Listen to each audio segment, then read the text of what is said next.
अरे मैया, जो बच्ची पराए घर से आ रही है ना, उस पर ज्यादा शासन मत करना। यदि हमने कच्चे घड़े पर ज्यादा जोर डाल दिया तो फूट जाएगा, हैं? छटक जाएगा। ऐसे ही कच्ची बच्ची है अभी, और उस पर हम सास बन करके जब शासन करती हैं तो वो अपने भीतर से फूट जाती है, चटक जाती है, कलेजा फट जाता है।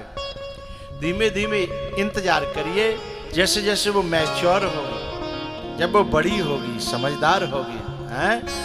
जब वो उसके अंदर मैच्योरिटी आएगी ना, तो वो तुम्हें समझने लगेगी, उसकी फीलिंग्स डेवलप होंगी, तब वो जान पाएगी कि तुम माँ क्या होती है, सास क्या होती है, हैं? अभी तो मैं ऊधम करती थी, यहाँ मायके में बार बार ऊधम करती थी, लड़ती थी, झगड़ती थी, रूठती थी, मनाती थी, हैं? अब वो एकदम बहू बन गई, तो एकदम तुम उनसे आशा करो कि ऐसे रहे वैसे रहे। अब बेचारी अपनी साड़ी नहीं संभाल पा रही वो, तो अभी अपनी जिंदगी कैसे संभाल पाएगी, है ना? लेकिन थोड़ा सा इंतजार करिए, हैं? धीमे धीमे यूं कहता है गावन में, सीखत सीखत सीखेगी और भरे भरे डलिया पीसेगी, हैं? सीखत सीखत सीखेगी और भरे भरे डलिया पीसेगी। अच्छा, मेरे बहुओं से भी एक कहना है, जो बच्चियां बहू बन करके जाती हैं और सबसे पहले जा करके अपने पति के कान में 2-4 महीना बीते से शुरू कर देती है, हमको अलग होना। ये बात ज्यादा अच्छी नहीं है। माना कि अपनी पर्सनल जिंदगी जीने का जिन्हें शौक होता है, उन्हें तो ये बात बुरी लगेगी, क्योंकि वे तो शुरू से सोच के आई तक हम और हमारे बे, न मम्मी न पापा, हैं? तो वे लोग तो ठीक नहीं है समाज के लिए। भाई एक बात बताओ, जब उन्होंने, मम्मी पापा ने तुम्हें अपनी जिंदगी में स्वीकार किया है, तो तुम्हें भी उनको अपनी जिंदगी में स्वीकार करना चाहिए, हैं? लेकिन जो कान भरवे में लगी रहते हैं आदमी के, कि जो बताओ वो डबरा में कब ले हुए, हैं? शिवपुरी में कब ले रहे हैं प्लॉट, हम तो वहीं बनवाएंगे।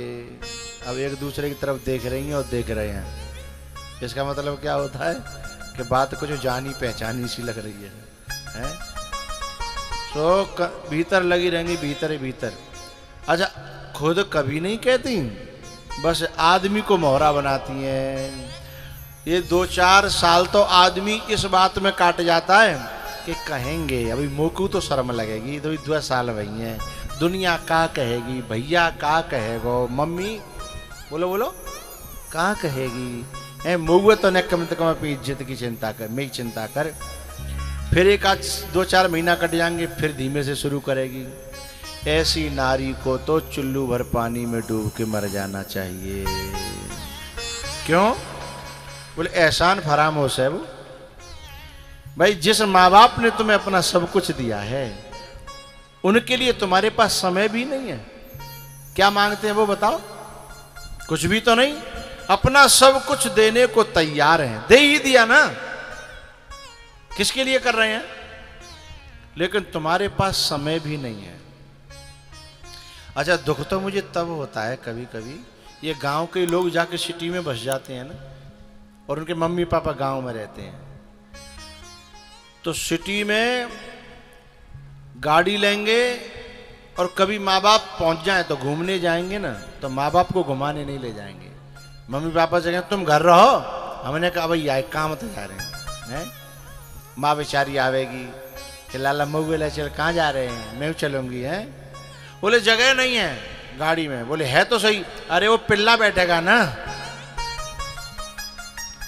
पिल्ला पार के रखते हैं, वो पैसों से आते हैं वो पिल्ली, हैं? बोले पिल्ला बैठेगा।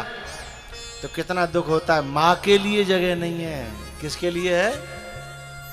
पिल्ले के लिए। कितना दुख होता है? ऐसे कपूतों को यदि मेरो बस चले तो इकट्ठे करके एक जगह और मट्टी को तेल छिड़क के हैं, आगे मुझे कहना नहीं है। उन्हें जीने का अधिकार है, तुमने अपनी माँ की जवानी को, अपने बाप की जवानी को, सबको ले लिया है, और तुम समय आने पर तुम एहसान फरामोश हो रहे हो, दगेबाज हो रहे हो। ये ठीक नहीं है। तो उन बहुओं से मैं कहना चाहता हूँ कि कभी भी ये बात अपनी तरफ से मत चलाना, क्योंकि सेवा के क्षण बड़ी मुश्किल से मिलते हैं। सेवा के क्षण बड़ी मुश्किल। जवानी में जितनी सेवा कमाए लोगे, बुढ़ापे में तुम्हें ब्याज लगा के उतनी ही। एक शहर में एक पति पत्नी रहते थे, और उनकी एक माँ थी। तो गांव से पापा रहे नहीं, अकेली रह गई, तो बुला ली, अपने साथ रहने लगी। अब रोज घूमे जाएं वो पार्टियों में, लेकिन बड़ी बूढ़ी मैया को न लेके जाएं। एक दिन वो जाने लगे, तो और दिन तो खाना बना के चले जाते। आज का जो बनाए क्यों नहीं धरे हो? तो वे एकदम रो के बोली, बेटा तुम तो खाया होगे, मैं क्या खाऊंगी? तो बहू कहती है, बोले मम्मी वो बगल में जो मंदिर है ना, वहाँ आज भंडारा है, भंडारे पे चली जाना है ना। बड़ी बूढ़ी थी, रो पड़ी कि आज ये दिन आ गए कि भंडारे में जाकर के मुझे खाना पड़ेगा। अच्छा, उनके साथ एक छोटा सा नाती था जो संग गया था। जब उधर से लौट रहे थे ना, तो नाती गाड़ी में बैठा बैठा कह रहा था, मम्मी मैं एक बहुत बड़ा मकान बनाऊंगा। बोले शाबाश बेटा। बोले उस मकान के अंदर ही एक मंदिर बनाऊंगा। बोले शाबाश बेटा, हमारा बेटा धर्मात्मा बनेगा। बोले नहीं नहीं, धर्मात्मा नहीं। बोले तो? बोले जब मैं अपनी पत्नी के साथ पार्टी में जाऊंगा, तो मेरी माँ को भंडारे में खाने के लिए दूर न जाना पड़े, इसलिए घर में ही भंडारा लगाऊंगा। सोईबा की मम्मी की आंखें खुल गई कि वो तो बीज अभी तो बोए जा रहे हैं मेरे लिए, हैं? कि बच्चा तो जो देखेगा वही करेगा, हैं? तुरंत उसने जा करके और घर में जाकर के चावल बनाए, हैं? और इधर जो है दाल रख दी, और उधर आटा लगा के रोटी बनाई। और उसी दिन से माँ के, अपनी सास के पाँव छूना, पाँव दबाना, सेवा करना, है। फिर एक दिन अपने बच्चे से पूछा, बेटा मंदिर कहाँ बनाएगा? बोले माँ अब मंदिर की क्या जरूरत है, तू ही मेरा मंदिर बन गई है। तो ऐसे नातियों से भी कह रहा हूँ, अपनी अपनी मम्मियों की आंखें खोला करो, हैं? जो अपनी मम्मी ज्यादा बने तो बाकी कभी कभी आंख खोल दिया करो। तो उसने कहा कि माँ अब मुझे मंदिर की जरूरत नहीं है। बोले क्यों? तू ही मेरा मंदिर, तू ही मेरी पूजा, तुम ही देवता हो, तुम ही देवता हो, हैं? नरे नरे ननार, नरा नार नार, नरा नार नार। अरे माँ तुम ही मेरे मंदिर, तुम ही मेरी पूजा, तुम ही मेरे मंदिर, तुम ही मेरी पूजा। तुम ही देवता हो, तुम ही देवता हो।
बात बताऊं,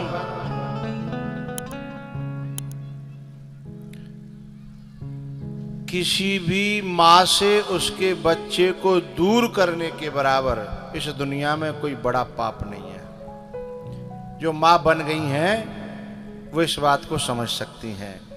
यदि किसी के बेटे को कोई छीन ले जाए हाथों में से, तो उस माँ की जिंदगी शायद फिर जिंदगी नहीं रहती है?